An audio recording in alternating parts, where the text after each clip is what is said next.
ബിജെപിയിലേക്ക് ഒരാൾ പോയി എന്നുള്ളത് ഒരു വിഷയമാവില്ല.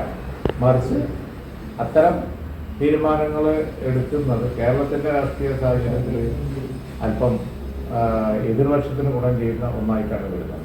പക്ഷേ ഇങ്ങനെ ഈ മറ്റ് സംസ്ഥാനങ്ങൾ, ഇപ്പോൾ ഗുജറാത്തിലോ യു പിയിലോ അല്ലെങ്കിൽ മറ്റ് സംസ്ഥാനങ്ങളിലൊക്കെ കോൺഗ്രസിലൊക്കെ പോകുന്നതായിരുന്നു ഇതുവരെയും CPM പ്രചരിപ്പിച്ചത്.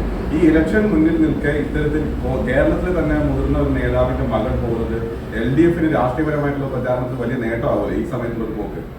മക്കൾ പോകുന്നതൊന്നും വലിയ കാര്യമില്ല.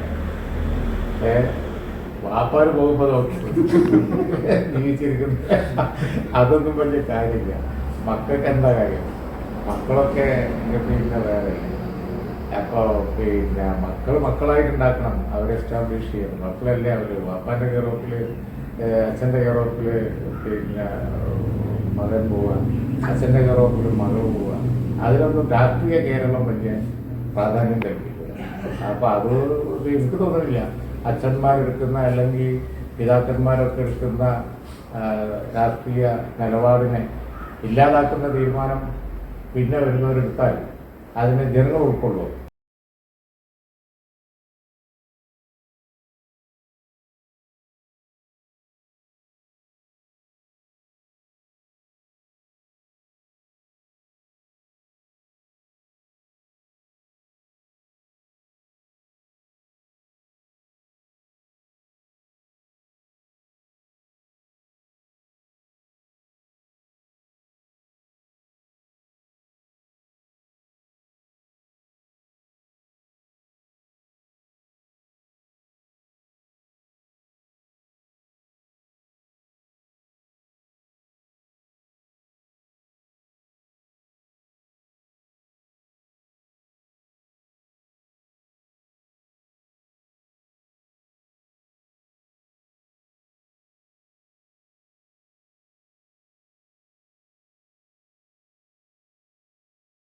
Doctor Ambika's Abhaya Ayurveda and wellness, Valanchery Pattambi road, Valiyakunnu. Phone 9447 0555575.